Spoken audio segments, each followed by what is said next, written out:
જય શ્રી કૃષ્ણ। આજે હું તમને નાસ્તાની રીત શીખવાડું છું, જેનું નામ છે ચોળાફળી।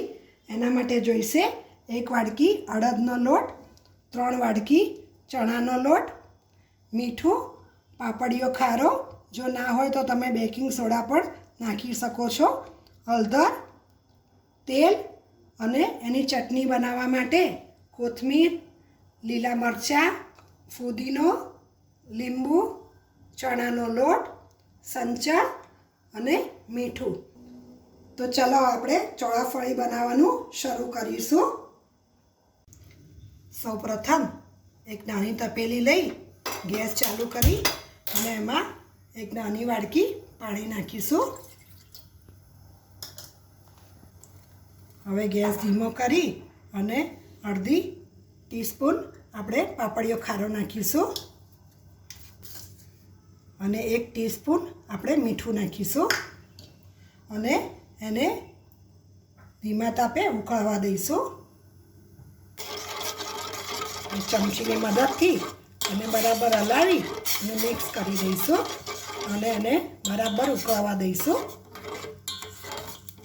મિનિટ થઈ ગઈ છે અને પાણી પણ બરાબર ઉકળી ગયું છે, એટલે એમાં 2 ચમચી આપણે તેલ ઉમેરીશું અને એને બરાબર મિક્સ કરી લઈશું। જો હવે આ પાણી ઉકળી ગયું છે એટલે ગેસ બંધ કરી અને આ પાણીને બરાબર ઠંડુ થવા દઈશું। હવે આપણે ચોળાફળીનો લોટ બાંધવાનું શરૂ કરીશું। એના માટે એક ચાળણી લઈ અને એમાં આપણે બધા લોટ ચાળી લઈશું, એટલે કોઈ પણ ગઠ્ઠા કે કશું પણ હોય તો ચાળવામાં નીકળી જશે।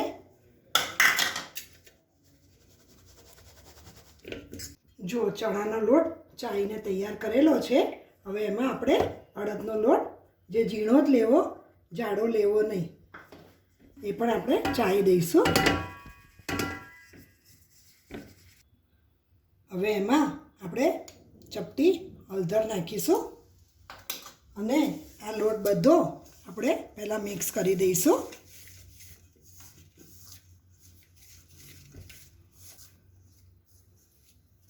જો આ લોટ મિક્સ થઈ ગયો છે અને આપણું પાણી પણ ઠંડુ થઈ ગયું છે, એટલે ધીમે ધીમે કરી અને આ પાણી રેડવું, કારણ કે આ લોટ થોડો કઠણ બાંધવાનો હોય છે।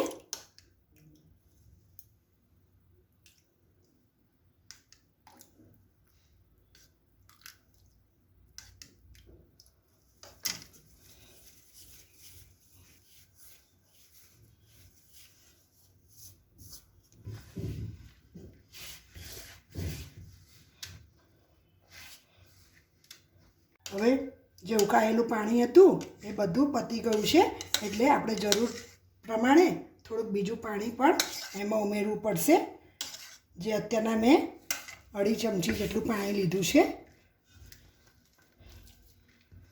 અડદનો અને ચણાનો લોટ થોડો ચીકણો હોય એટલે આપણે હાથેથી ચોંટી ગયો હોય એ બધો આપણે તબેથાની મદદથી ઉખાડીને લઈ લઈશું।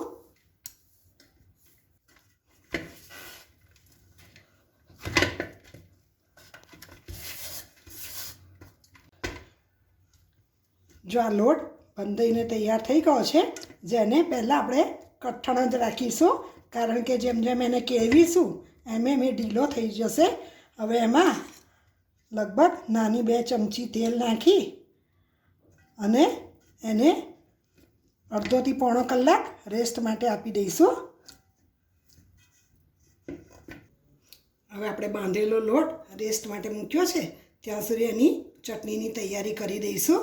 એના માટે એક તપેલી લઈ અને એમાં ચણાનો લોટ નાખીશું, લગભગ 2.5 ચમચી લોટ લીધો છે। હવે એમાં થોડુંક હળદર નાખીશું, ચપટી જ હળદર નાખવી, બહુ ના નાખવી, અને થોડુંક મીઠું નાખીશું। આમાં મીઠાની ઓરમાં સંચળ વધારે નાખવું અને અડધી ચમચી આપણે સંચળ નાખીશું। હવે આ બધું પહેલાં મિશ્રણ કરી દઈશું। જો મિક્સ થઈ ગયું છે, હવે એમાં અડધું લીંબુ લઈ અને અડધું લીંબુ એમાં નીચવીશું। અને બરાબર મિક્સ કરી અને એમાં પાણી નાખીશું. ધીમે ધીમે નાખી અને બધા એના ગઠ્ઠા તૂટી જાય એવી રીતે આપણે એનું એક પતલું બેટર બનાવીશું. બને એટલું આ બેટર પતલું જ બનાવવું. હવે આ જે બેટર બનાવ્યું છે એમાં થોડા ઘણા ગઠ્ઠા રહી ના જાય એના માટે હેન્ડ બ્લેન્ડરથી આપણે એને બ્લેન્ડ કરી દઈશું. જો આ બેટર આવું બને તેટલું પતલું જ બનાવવું.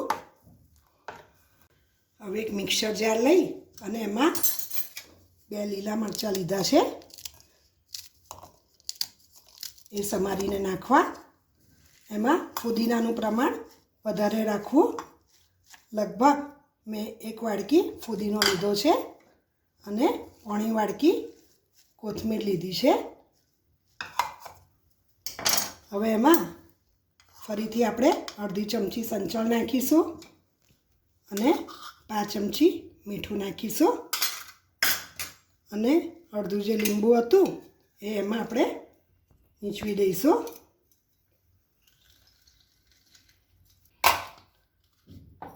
હવે આપણે એને ક્રશ કરી લઈશું અને એક પેસ્ટ બનાવીશું. હવે એક કઢાઈ લઈ અને ગેસ ચાલુ કરી અને એમાં આપણે 2 નાની ચમચી તેલ નાખીશું. જો તેલ ગરમ થઈ ગયું છે એટલે આજે આપણે કોથમીર, મરચાં અને ફુદીનાની જે પેસ્ટ બનાવી હતી એ સૌપ્રથમ એમાં નાખીશું અને એને થોડીક ખદખદવા દઈશું.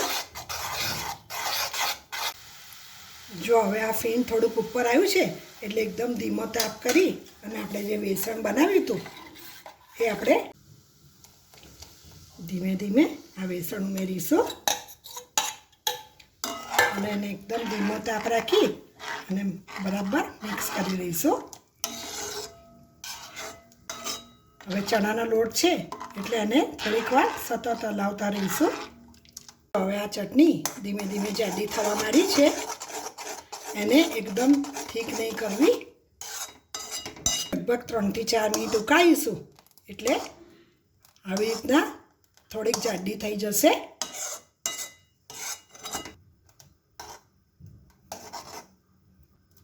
જો આ ચટણી હવે તૈયાર થઈ ગઈ છે અને આ ચટણી જેટલી ઠંડી થશે એટલી ચોળાફળી ખાવાની બહુ જ મજા આવે છે. તમે જોઈ શકો છો કે બહુ જાડી નહીં, બહુ પાતળી નહીં, એવી આ ચટણી થઈ છે. થોડીક ઠરશે એટલે થોડી ઠીક થઈ જશે એટલે થોડી આવી પતલી જ રાખવી. જો હવે આ લોટને 1.5 કલાક થઈ ગયો છે અને એને તેલ મૂકેલું હતું ઉપર એ આપણે બધું પહેલાં મિક્સ કરી દઈશું. જો આવો કઠણ લોટ જ બાંધવો અને આપણે એને કેળવીશું એટલે પછી એનો કલર પણ ચેન્જ થશે અને એકદમ સ્મૂથ પણ થઈ જશે. હવે તમે આનો કલર જોઈ શકો છો કે કેવો છે. હવે હું કેળવીશ પછી આનો કલર તમે જોશો તો તમને ખ્યાલ આવશે કે કેટલો સ્મૂથ થઈ ગયો છે અને એનો કલર પણ બદલાઈ ગયો છે. જો હવે આપણે કેળવીએ છીએ. સ્ટાર્ટિંગમાં આના 2 ટુકડા થઈ જશે. જેમ જેમ કેળવાશે એમ તારની માફક એને ખેંચાવા માંડશે. લગભગ 10 થી 15 મિનિટ આને કેળવવો પડે છે. સહેજ પાણીવાળો હાથ લઈ અને આપણે ફરીથી એને કેળવવાનું શરૂ કરીશું. જો આ લોટ કેળવાઈને તૈયાર થઈ ગયો છે. કેટલો સ્મૂથ થયો છે. પહેલાં કેવો હતો અને અત્યારનો કેવો થઈ ગયો છે જેના કલર ઉપરથી પણ તમને ખ્યાલ આવી જશે. હવે એને આપણે લુવા બનાવીશું.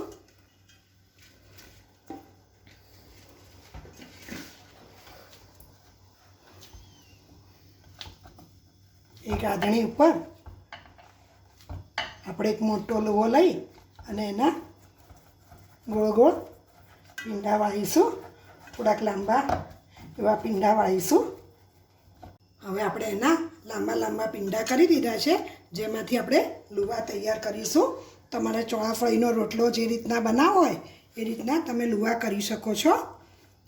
હું ચપ્પાની મદદથી એના મીડિયમ સાઇઝના લુવા બનાવું છું.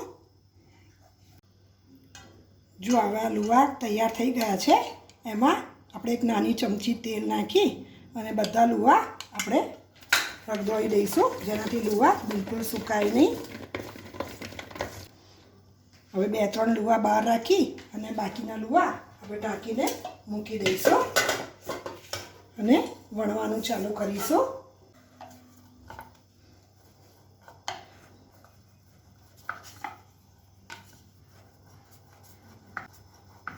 આ બધી બાજુથી એક સરખા વણવાના હોય છે, અને જો તમારે અટામણની જરૂર પડે તો થોડોક મેદાનું અટામણ લેવું,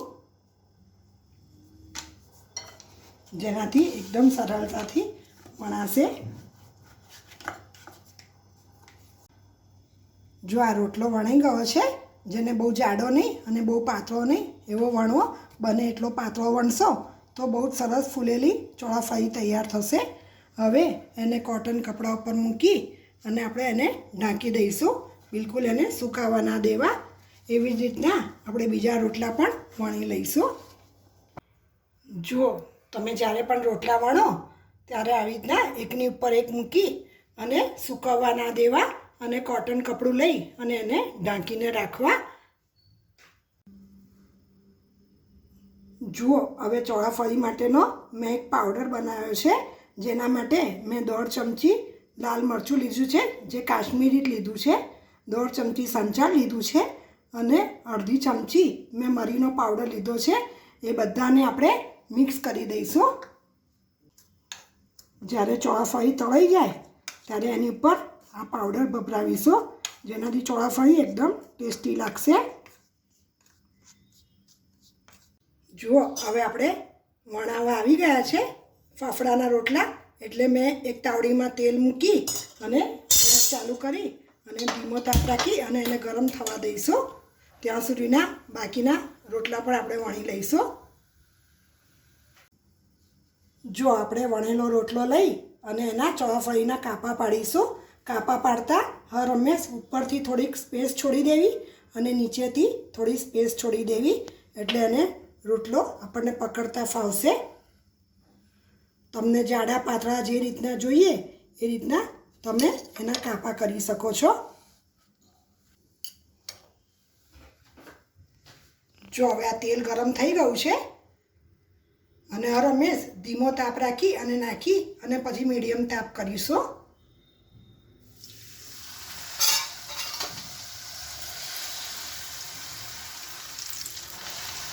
જો તમે જોઈ શકો છો કે દડા જેવા કેવા ફૂલીને સરસ થાય છે, અને આને બહુ તળવા નહીં.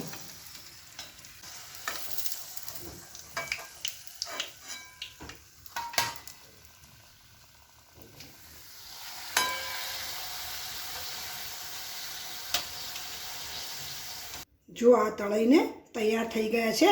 તમે જોઈ શકો છો કે ફૂલેલા કેટલા સરસ થયા છે. જેટલા લોટને વધારે ટીપીએ એટલા સરસ ફૂલીને તૈયાર થાય છે. હવે એના આપણે વચ્ચેથી પીસ કરી દઈશું.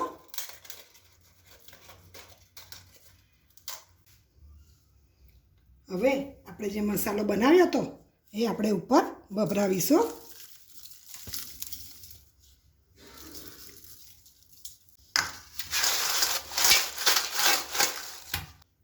જો આ ચોળાફળી મસાલો નાખીને તૈયાર થઈ ગઈ છે, અને એની સાથેની ચટણી પણ ઠંડી ઠંડી એકદમ તૈયાર થઈ ગઈ છે. દરેક ગુજરાતીના ઘરમાં દિવાળીમાં ચોળાફળી તો હોય જ છે. જો તમને આ મારો વિડીયો ગમ્યો હોય તો ચોક્કસ એને લાઈક કરજો, શેર કરજો, તમારા ઘરે ચોક્કસ બનાવજો પણ ખરા, અને મારી ચેનલને સબસ્ક્રાઈબ કરવાનું બિલકુલ ભૂલશો નહીં.